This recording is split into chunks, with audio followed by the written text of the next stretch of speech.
Glória a Deus, a paz do Senhor, irmãos. Que alegria estarmos reunidos mais uma noite para adorar aquele que vive e reina para sempre. As crianças estão alegres, né? Glória a Deus. Poder tomar os vossos assentos. As crianças, por gentileza, desçam devagar para o Ministério Infantil. Glória a Deus. Deus abençoe você que está aqui conosco no templo, aqueles que estão conosco em casa. Deus abençoe a sua vida poderosamente. Muito bom estarmos juntos para engrandecer ao dono da vida. E eu tenho certeza que algo extraordinário Ele reservou para nós aqui. Você que está aqui pela primeira vez, seja bem-vindo.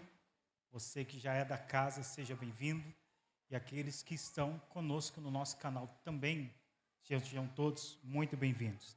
Irmãos, por gentileza, abra sua Bíblia no livro dos Salmos, de número 61. O livro dos Salmos, de número 61, para a glória de Deus. Vamos fazer menção deste salmo tão maravilhoso, Salmo de Davi. Glória a Deus.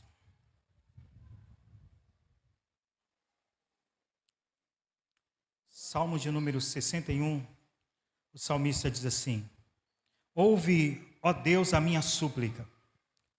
Atende a minha oração.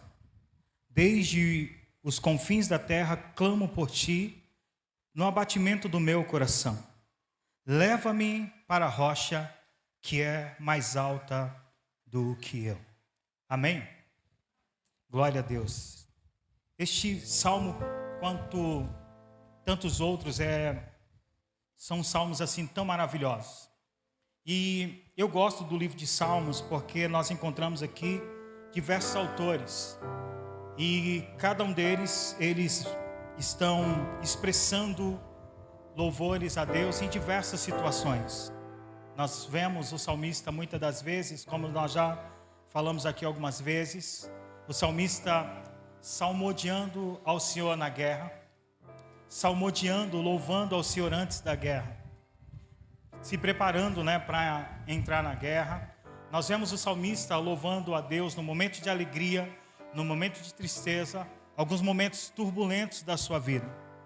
E isso nos ensina uma coisa, que dependente da situação, dependente do problema, e dependente da região geográfica, do nosso estado de humor, nós precisamos louvar, adorar e exaltar o nome do Senhor. Eu não sei como você entrou por essas portas aqui nessa noite, mas eu sei que dependente da situação que você está enfrentando, o Senhor nos convida a louvar a Ele, a exaltar e bendizê-lo na beleza da tua santidade. O salmo que nós lemos é um salmo maravilhoso, o salmo de Davi. E salmo de número 61, Davi, ele inicia o salmo dizendo: Ouve, ó Deus, o meu clamor, e atende a minha oração. O que nós encontramos aqui que há um tom de urgência, no clamor de Davi, pois ele se vê aqui cercado pela circunstância. E é interessante porque Davi ele vai dizer: Senhor, ouve o meu clamor e dá ouvidos, atende a minha oração. Talvez esse seja o seu grito aqui nessa noite. Talvez esse tenha sido o teu grito no dia de hoje. Talvez esse tenha sido o teu grito nessa semana, dizendo: Senhor, ouça o meu clamor e atende a minha oração. Quem nunca fez uma oração desesperada? Quem nunca clamou ao Senhor no momento de dor, de angústia, e rasgou o teu coração no maior desespero, e clamou ao Senhor como o salmista está expressando aqui? Esse salmo ele foi escrito em uma das circunstâncias mais difíceis da vida do salmista, da vida de Davi. Nós sabemos que Davi, ele enfrentou o leão, o urso, ele enfrentou o gigante.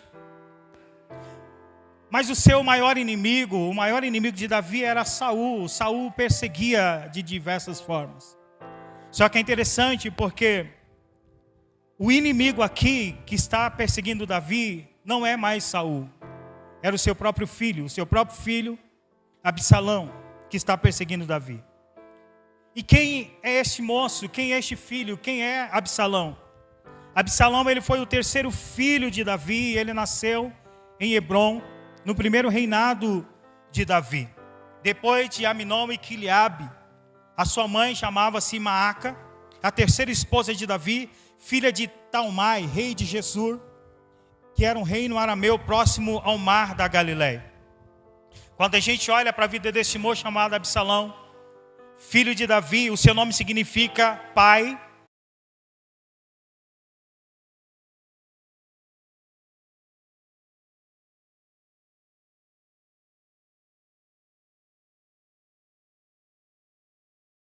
Uma vez por ano. E seu cabelo pesava cerca de 2 quilos. Uma vez por ano ele cortava o seu cabelo. Ele tinha uma irmã chamada Tamar, ele tinha um irmão chamado Aminon, e Aminon era o meio-irmão de Absalão. E a Bíblia diz que este Aminon, ele sossegou, esse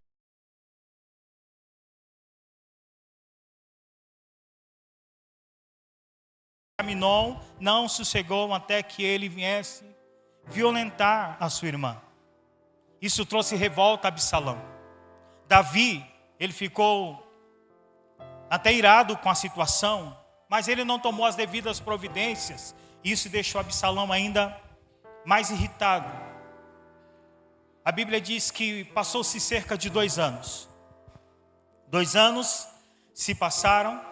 Absalão esperou passar 2 anos e ele faz uma festa. E nessa festa ele arma uma armadilha, uma emboscada, e ele tira a vida do seu meio-irmão chamado Aminon. Ele vai e passa 3 anos com seu avô, que era rei de Gesur. E durante 3 anos ele cria um estratagema. E ele volta depois de 3 anos para ter com seu pai, apenas para tramar, usurpar o reino do seu pai Davi. Davi, querendo evitar um banho de sangue, ele abre mão temporariamente do seu reino. E ele sai meio que só com a roupa do corpo, assim dizendo, e ele querendo poupar a sua vida, a vida dos seus homens, e não queria entrar num conflito direto com seu filho. A Bíblia diz que ele vai para o meio do deserto. E é lá que ele escreve este salmo, salmo de número 61, aonde ele começa expressando, dizendo para que o Senhor viesse ouvir a sua oração, para que o Senhor viesse atentar ao seu clamor. E no verso de número 2, ele diz assim: desde o fim da terra, clamo a ti por estar abatido o meu coração. E é evidente aqui que Davi ele não estava nos confins da terra, mas é assim que ele vai se sentir quando ele está escrevendo este salmo, porque ele se encontrava longe do templo, ele se encontrava longe da sua casa. E ele se sentia nos confins da terra. Você já se sentiu alguma vez no fundo do poço?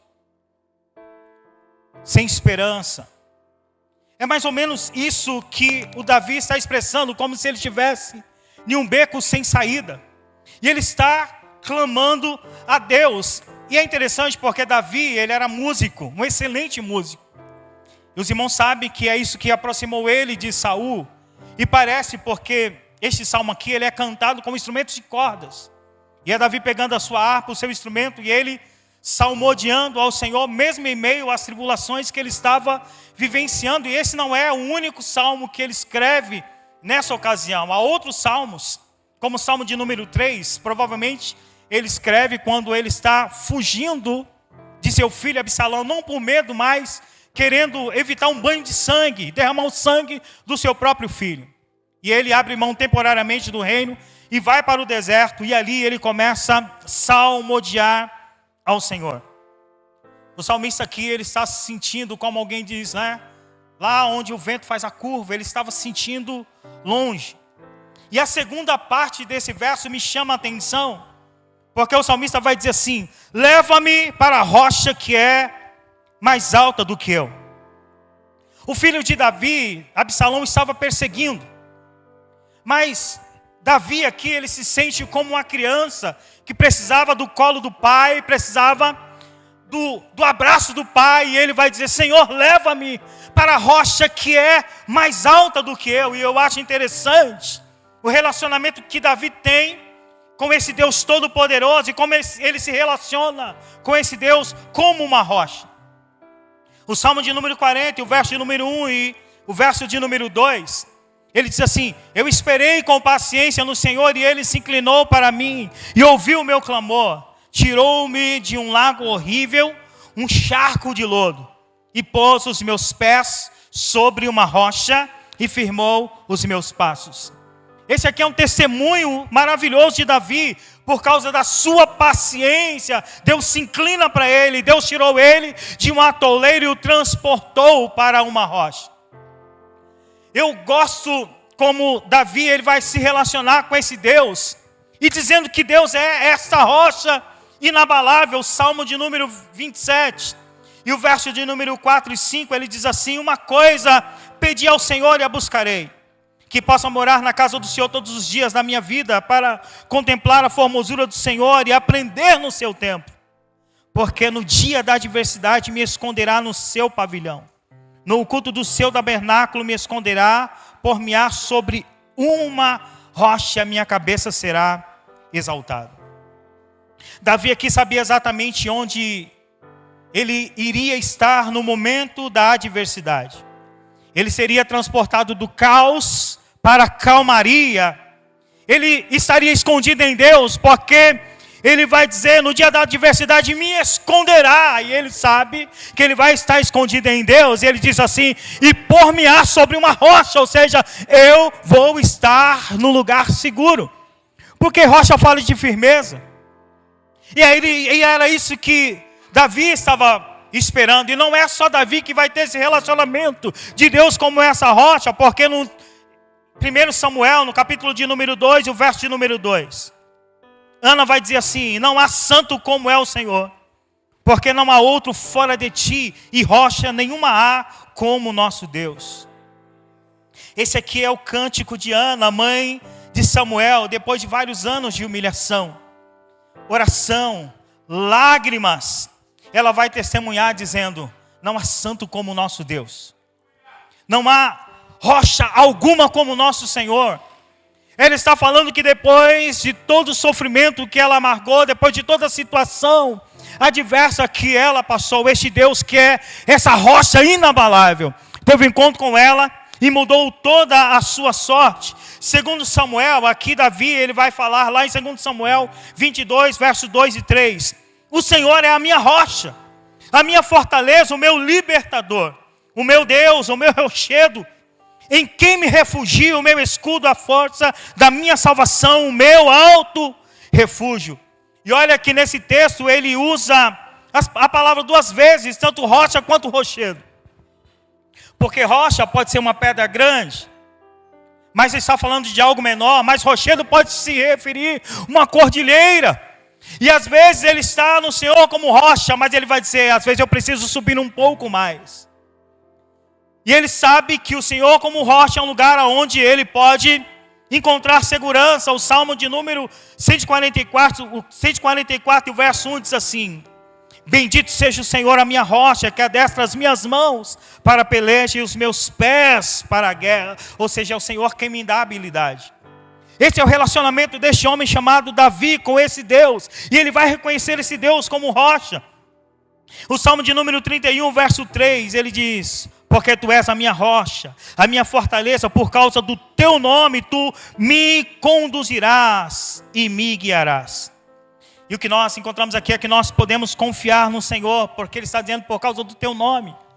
Ele vai dizer que esse Deus é uma rocha, e por causa do teu nome Ele vai ser guiado. Hebreus capítulo de número 6, o verso 13, o autor aos Hebreus diz assim: quando Deus fez a sua promessa a Abraão, Ele jurou por si mesmo, vendo que não havia ninguém maior do que ele, para que ele viesse jurar. Ele jurou pelo seu próprio nome. E é isso que o salmista está dizendo, que por causa do teu nome nós iremos ser guiados. Isaías 26:4, Isaías vai dizer assim: confie sempre no Senhor, porque o Senhor Deus é uma rocha eterna.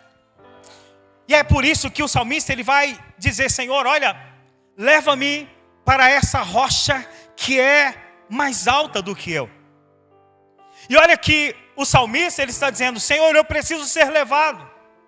Não é ele que vai, porque parece que o salmista, no meio de toda essa turbulência, ele não tem força. E ele diz assim: Senhor, eu preciso ser carregado, eu preciso ser levado. Quem sabe essa é a tua situação. Talvez as forças se esvaiu, a esperança se esvaiu. Talvez você já não tem mais força para prosseguir. Talvez você só se encontra num vale de lágrimas. Mas Deus quer tirar pessoas do vale e colocar sobre a rocha. Mas você não vai só. Ele vai te conduzir a essa rocha, te colocar no lugar seguro, para que o nome dele seja exaltado sobre a sua vida. Mateus capítulo de número 7. É interessante porque nós vamos encontrar ali 2 alicerces. A mesma situação climática. É a mesma situação. A Bíblia diz de 2 homens que constroem a casa na areia. E quando vem aquela situação, a força da natureza vem e deu contra aquela casa, ela não resistiu, porque ela estava construída na areia. Mas algumas pessoas entendem que este homem propriamente não subiu em cima de uma rocha para construir a sua casa.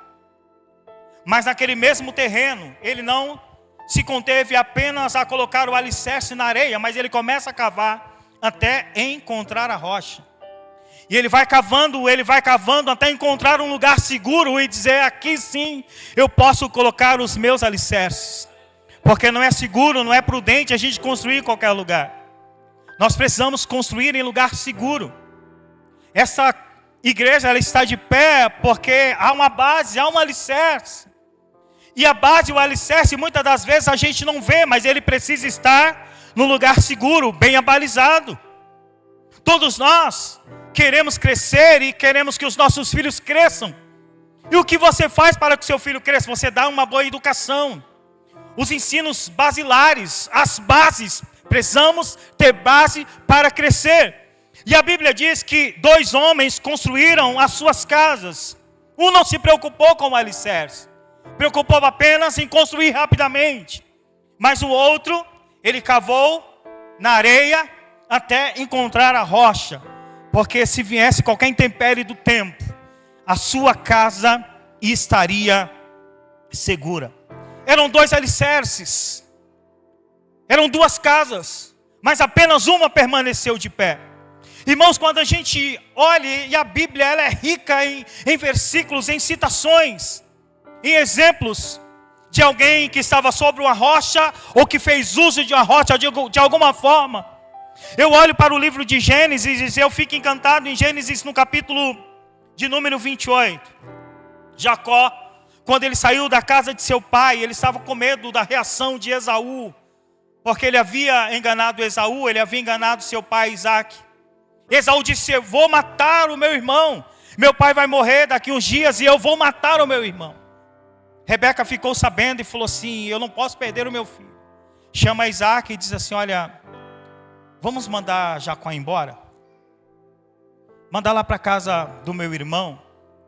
E aí Isaac chama Jacó e fala: olha, não toma mulher dessa terra, vai para lá, para Arã, para a terra da sua mãe, entre os seus familiares, entre os nossos parentes, toma uma mulher como esposa. E a Bíblia diz que ele partiu de Beersheba e ele foi até Arã, chegando no lugar onde passou a noite. E a Bíblia diz que ele pegou uma das pedras daquele lugar e fez como travesseiro, deitou e dormiu. Aquela que poderia ser a noite mais frustrante de Jacó, mais desesperadora de Jacó, foi a noite mais reconfortante da sua vida. Porque cabeça sobre a pedra dói, irmão. Imagine você dormir sobre... Tem travesseiro aí que acaba com a gente, acaba com a coluna, acaba com o pescoço. Agora imagine a cabeça sobre uma pedra. Mas aquilo que parecia ser tão ruim, Jacó coloca a cabeça sobre uma pedra. Está certo que tem toda uma explicação para isso, né? Da temperatura e tal. Mas Jacó, ele coloca a cabeça sobre a pedra. Mas imagine o seu psicológico, ele está saindo da casa do seu pai, indo para uma outra terra. E ele, talvez pensando: eu nunca mais vou poder voltar para a casa dos meus pais, eu estou jurado de morte. Mas aquela noite, que seria a noite mais difícil da vida de Jacó, foi uma das noites mais reconfortantes da sua vida, porque ali ele recebeu promessas de Deus. Talvez a noite seja dura. Talvez, aplicando aqui, talvez as noites tenham sido difíceis. É como se você tivesse colocado uma cabeça sobre a pedra. Você não consegue dormir, não consegue descansar. Você não tem paz, apenas as lágrimas durante a noite rolam do teu rosto. Mas aquilo que aparentemente parece ser ruim, Deus vai transformar em algo bom. Porque Jacó estava com a cabeça sobre a pedra, mas enquanto ele estava dormindo, que a Bíblia diz que tomando uma das pedras daquele lugar, deitou e dormiu, e à noite ele sonhou. E ele viu uma escada que do chão, o topo subia aos céus. E os anjos do Senhor subiam e desciam por ela, e por cima dela estava o Senhor que disse: eu sou o Deus de Abraão e de Isaque, o teu pai. E a terra que você está, eu vou dar a ti e a tua descendência, porque a tua descendência será como o pó da terra, estender-se-á-se do oriente ao ocidente, ao norte e ao sul, e em tua descendência será bendita todas as famílias da terra. Eu te abençoarei e farei você voltar a essa terra para cumprir tudo quanto eu te prometi. Jacó levantou pela manhã assustado, maravilhado, e disse: o Senhor está aqui, eu não sabia. E ele, aquele lugar que antes era luz, ele colocou o nome de Betel. Essa é a casa de Deus, o lugar onde Deus se revela. Eu não sei como você entrou aqui. Talvez você entrou aqui com a cabeça pesada, talvez com o sentimento a milhão, talvez dizendo: Senhor, o que eu vou fazer da minha vida? Mas o Senhor, Ele vai transportar algumas pessoas do caos para a calmaria. Ele tira do caos e Ele transporta para a calmaria. É isso que o salmista está dizendo em vários versículos, quando ele diz assim: o Senhor é minha rocha. Ele está numa situação adversa, a situação é complicada, mas a confiança dele está naquele que não se abala. As coisas podem se abalar, mas aquele que está no Senhor não se abala. Ele confia, ele acredita que Deus pode fazer. E eu quero te dizer uma coisa: aquilo que você não pode, Ele pode. Onde as tuas mãos não alcançam, as mãos dele alcançam com facilidade. Algumas vezes o Senhor, Ele permite situações. Deus permite situações porque Ele quer te experimentar, meu irmão. Ele quer te experimentar, minha irmã. Ele quer te abalar. Ele quer que você crie raízes, bases. Agora, você pode se contentar apenas construir a sua casa sobre a areia, tentar resolver do seu jeito, ou você confiar em Deus e dizer: Senhor, eu sei que o Senhor de alguma forma vai me transportar para esse lugar seguro. Davi, ele precisava de algo sólido. Davi precisava de um lugar seguro, irmão. E Davi, ele sabia que não era qualquer lugar que ele iria encontrar segurança. Ele precisava dessa rocha, porque rocha fala de firmeza. E ele, não sendo capaz de ir sozinho, ele vai clamar: Senhor, leva-me. Leva-me, eu preciso ser levado para essa rocha que é mais alta do que eu. Eu preciso ser levado. E essa é a confiança que Davi tinha, que no meio do deserto, porque outros salmos que falam exatamente da situação que Davi estava com sede, mas no meio do deserto, mesmo sedento, ele dizia assim: Senhor, a minha alma tem sede de ti. Imagine alguém que precisava de uma água para nutrir o seu corpo, o seu organismo, e ele, no meio do deserto, nessa situação, fugindo do seu filho, ele vai dizer: Senhor, mesmo em meio a essa sequidão, mesmo em meio a essa isolação e essa situação adversa, aqui dentro há uma alma, um espírito que clama e tem sede de ti. Porque a situação vem para roubar a fome que nós temos por Ele. A situação vem para roubar a sede que nós expressamos por Ele. E a situação vem exatamente para que você murmure, para que você critique. Porque quantos de nós, muitas das vezes, quando estamos passando por alguma situação, a primeira coisa é dizer: onde está Deus? Por que Deus permitiu? Por que aconteceu assim? Porque a gente quer que as coisas aconteçam do nosso jeito. Você acha que Davi estava lá esperando que o filho viesse e usurpasse seu trono? E ele tivesse que fugir para evitar um banho de sangue na cidade de Jerusalém? Não. E segundo a história, parece que Davi estava doente. E Absalão aproveitou essa oportunidade para ganhar o coração do povo. Porque Davi estava doente, não conseguiu dar atenção devida ao povo. E Absalão aproveitou. E começou a ganhar o coração do povo, dizendo: se eu fosse juiz dessa cidade, dessa terra. E quando as pessoas iam para se dobrar diante do príncipe, ele ficava de pé, beijava, bajulava o povo. E assim ele foi ganhando o coração do povo, fazendo com que o povo, muitos, não todos, muitos virassem as costas para Davi. E ele aproveita o momento de fragilidade do rei, que o rei está doente, para ganhar o coração do povo. Mas mesmo nessa situação, a gente vê alguém que ele confiava tanto em Deus. Davi confiava tanto no Senhor, irmão. Porque Davi é alguém que ele começa confiando em Deus. Davi começa confiando em Deus. E ele vai terminar a sua vida confiando no Senhor. Teve alguns altos e baixos na vida de Davi, porque Davi não foi um homem perfeito. Quando a gente olha a história de Davi, não só de Davi, mas de tantos homens, guerreiros. Davi, ele é conhecido como o homem segundo o coração de Deus, o homem segundo os critérios de Deus. Abraão, ele é conhecido como amigo de Deus. Olha como esses homens, eles são conhecidos. Mas eram homens como eu e você, falhos. Mas eles procuraram se aproximar tanto de Deus, que um é conhecido como amigo de Deus. É por isso que quando Deus vai falar com Abraão, ele vai dizer assim: ocultaria eu a Abraão o que faço? Segredo a gente só conta para amigo, irmão. Você não conta segredo para qualquer pessoa. E o Senhor vai dizer a Abraão: ocultaria eu a Abraão o que faço? E aqui o Senhor vai chamar Davi, um homem segundo o teu coração. Moisés também, que foi um homem falho, mas um grande homem de Deus. O Senhor disse: qualquer pessoa, eu falo por visões, revelações, mas Moisés não,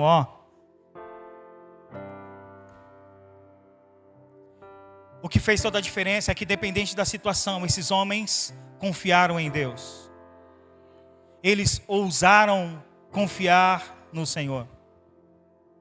Agora, a pergunta é: onde é que nós temos colocado a nossa confiança? Aonde você, homem de Deus, mulher de Deus, jovem, adolescente, nós que estamos aqui, você obreiro do Senhor, aonde é que você tem colocado a tua confiança?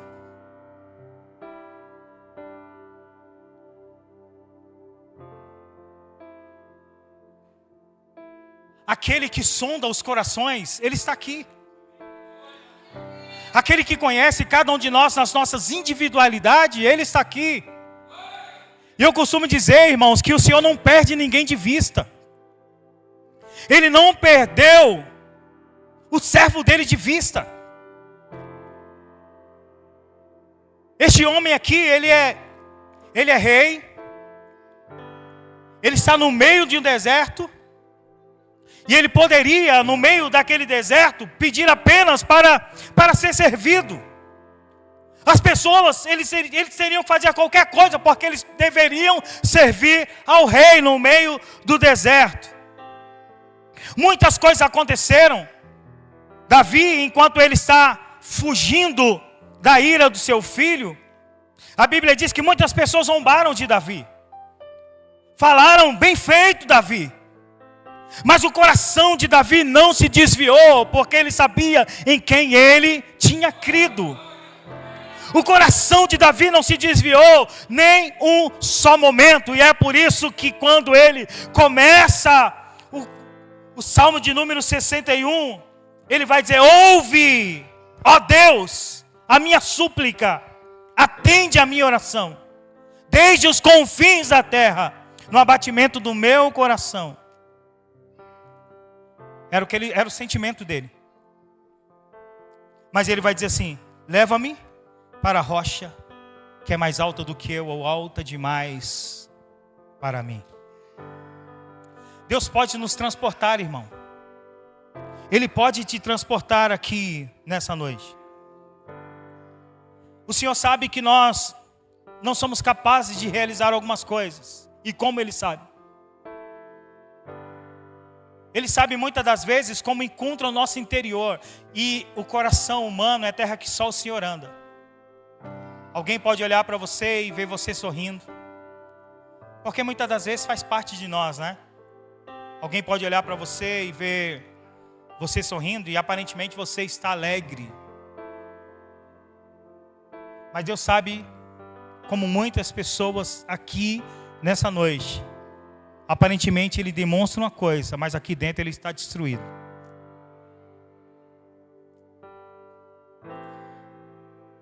E teve pessoas que falaram assim, se o Senhor não fizer algo, eu não sei o que vai ser da minha vida. Deus está dizendo, eu vou tirar da realidade que você está e eu vou te transportar. Ele vai te transportar. Porque quando nós entramos, ou nós subimos a essa rocha que é mais alta do que nós, ali nós encontramos força. Nós encontramos graça. Nós encontramos alento, esperança, amor, a fidelidade dele, o aconchego, o abraço. A esperança se renova quando a gente é transportado para essa rocha.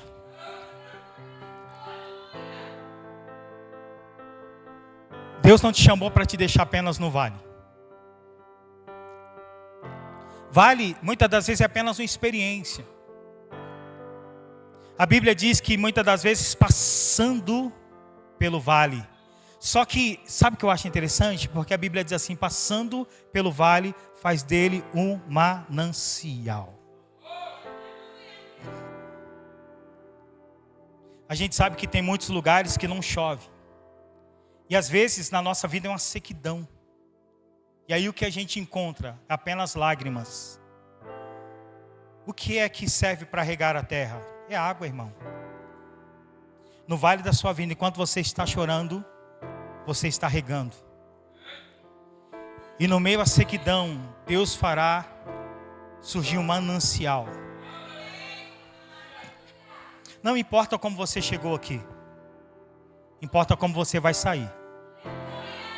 E eu quero te convidar para se colocar sobre os pés. E eu quero chamar aqui à frente, nós iremos orar. Essa semana foi guerra. E o Senhor sabe que a guerra foi travada. Só você sabe as guerras que você tem enfrentado. Então eu quero que você saia do teu lugar e você venha aqui à frente. Nós vamos orar por você. Mas você precisa vir depressa. E eu sei que tem. E a gente vai orar. Nós vamos interceder os intercessores, por gentileza. Você disse, Senhor, se o Senhor não entrar, eu não sei o que será.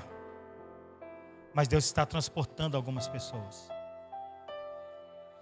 Eu gosto do Salmo de número 46. Porque ele diz assim que Deus é. Deus é refúgio, fortaleza e socorro. Presente não, bem presente na angústia. Aí o salmista diz assim, portanto nós não temeremos. E ele vai usar algumas expressões, algumas coisas meio que difíceis, né? Algumas coisas meio que impossíveis de acontecer. E ele vai dizer que mesmo que essas coisas aconteçam, Deus continua sendo. Ele vai dizer, Deus é refúgio, fortaleza e socorro. Ainda que, irmãos, é tão maravilhoso. Ainda que a terra se mude, ainda que os montes se transportem para o meio dos mares, e ainda que as águas rujam e se perturbem, ele está dizendo, no meio de um caos, no meio de uma anarquia cósmica, Deus continua sendo Deus. Porque há um rio, cujas correntes alegram a cidade de Deus. Ele está no meio e não será abalado. Ele é a rocha. Ele é a rocha.